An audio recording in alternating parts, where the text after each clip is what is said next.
பிலாலை பார்த்து சொன்னார்கள், பிலால், அல்லாவிற்கு நன்றியுள்ள அடியானாக நான் இருக்க வேண்டாமா என்று கூறிவிட்டு சொன்னார்கள், பிலாலே, இந்த இரவு ஒரு வசனம் இறக்கப்பட்டது, வைலுன் லிமன் கரஅஹா வலம் யதஃபக்கர் ஃபீஹா. யார் அதை ஓதி சிந்திக்கவில்லையோ அவர் மீது நாசம் உண்டாகும். பிலாலே, அல்லாஹ்வுடைய ரசூல் அழுதது இந்த வசனத்தை குறித்துதான்.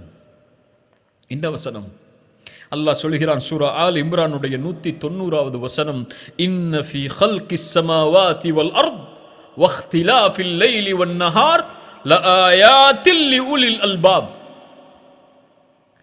இன்ன ஃபீ ஹல்கிஸ் ஸமாவாதி வல் அர்த், வானங்கள் பூமிகளுடைய படைப்பில், வக்திலாஃபில் லைலி வன் நஹார், இரவையும் பகலையும் அல்லாஹ் மாற்றி மாற்றி அமைப்பதில் அத்தாட்சிகள் இருக்கின்றது சிந்திக்கக்கூடிய மக்களுக்கு என்ற வசனம். பிலாலே, இதை ஒருவர் ஓதி சிந்திக்கவில்லை என்றால் அல்லாஹ் அந்த கூட்டத்திலிருந்து எம்மை பாதுகாப்பானாக, அவர் மீது நாசம் உண்டாகும் பிலாலே என்று சொன்னார்கள். வானத்தை பாருங்கள் கண்ணியத்துக்குரியவர்களே, யாராவது அதை தூக்கி நிறுத்தி பிடித்திருக்கிறார்களா? சுப்ஹானல்லாஹ்.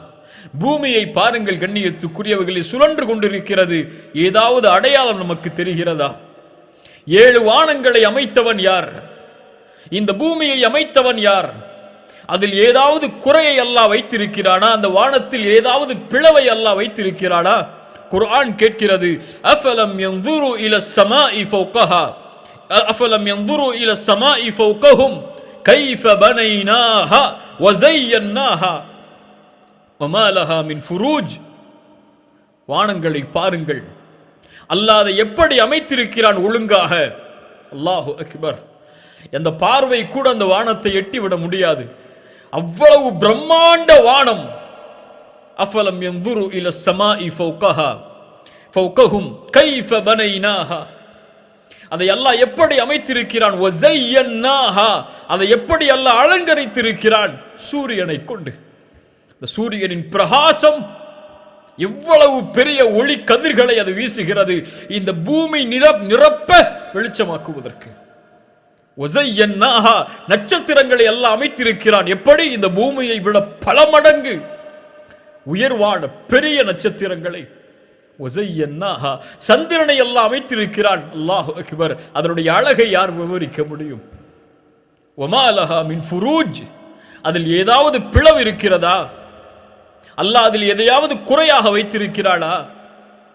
மா தரா ஃபீ ஹல்கிர் ரஹ்மானி மின் தஃபாஊத் ஃபர்ஜிஇல் பஸர் ஹல் தரா மின் ஃபுதூர்.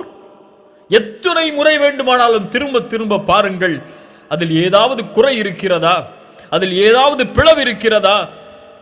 எவ்வளவு பிரம்மாண்ட அமைப்பு அல்லாஹ்வுடைய படைப்பு. அல்லாஹு அக்பர். வானம், பூமி, கடல், மலைகள். அல்லாஹு அக்பர். ஒரு மலையை நாம் பார்க்கிறோம், அதை விட 2 மடங்கு அல்லாஹ் பூமியில் வைத்திருக்கிறான், அந்த மலை உறுதியாக நிற்பதற்காக. காடுகள், கடல், அந்த கடலுடைய நீளம் என்ன, அந்த கடலுடைய ஆழம் என்ன அறிந்தவர் யார் இந்த உலகத்திலே? சில கிலோமீட்டர் தூரத்திற்கு பிறகு கடலில் யாரும் பயணிக்க முடியாது, இருளாகிவிடும் என்று குர்ஆன் சொல்லுகிறது.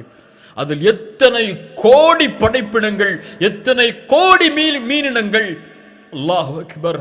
அல்லாஹ்வுடைய படைப்பின் மகத்துவம், அவன் படைத்த மலக்குகளுடைய மகத்துவம், அவன் படைத்த மனிதர்களுடைய அமைப்பின் மகத்துவம், இந்த உடலில் உள்ள உறுப்புகள், அது ஓடக்கூடிய நரம்புகள், அதில் ஓடக்கூடிய அணுக்கள், இரத்த ஓட்ட நாளங்கள்.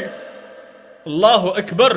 இதய துடிப்பு, மூளையின் சிந்தனை, அது சிந்திக்கக்கூடிய முறை, உலகில் படைத்த நிறங்கள், அல்லாஹ் ரப்புல் ஆலமீன் கொடுக்கின்ற உணவுகள், ரிஸ்குகள், அல்லாஹ் மழையை பொழிய வைப்பது, அல்லாஹ் இடியை இடிக்க வைப்பது, அல்லாஹ் மேகங்களை நகர்த்துவது, சூரியனை உதிக்க வைப்பது, சந்திரனை உதிக்க வைப்பது, நட்சத்திரங்கள் வானத்தில் மிளிர்வது. இப்படி எந்த அல்லாஹ்வுடைய படைப்பில் குறைவு இருக்கிறது? அந்த இறைவனுடைய படைப்பில் யார் குறையை சொல்ல முடியும்?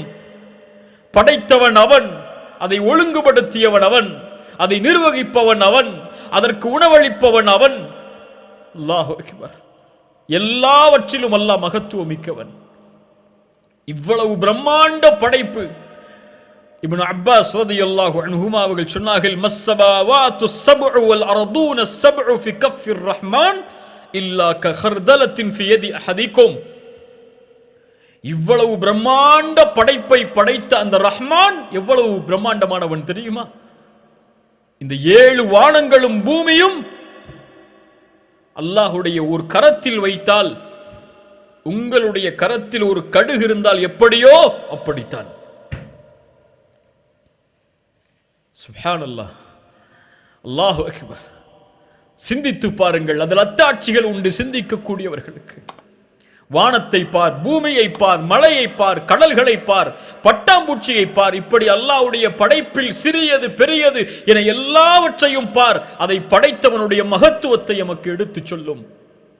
உன்னை பார், உன்னுடைய உறுப்புகளை அமைத்த முறையை பார், அதை ஒழுங்குபடுத்திய முறையை பார். இதயம் துடிப்பதற்கு உன் இரத்தத்தில் எத்தனை நாளங்கள் ஓடுகிறது என்பதை பார். நீ நாவை அசைப்பதற்கு எத்தனை உறுப்புகள் தேவை என்று பார். அல்லாஹ் அக்பர். இப்படி பேசிக்கொண்டே போகலாம். கடல்கள் தீர்ந்துவிடும், கடல்கள் தீர்ந்துவிடும். எத்துணை கடல்களை கொண்டு வந்தாலும் சரி, பூமி முழுக்க பேனாவாக மாற்றினாலும் சரி, அல்லாஹ்வுடைய வார்த்தைகளை எழுதி முடிக்க முடியாது.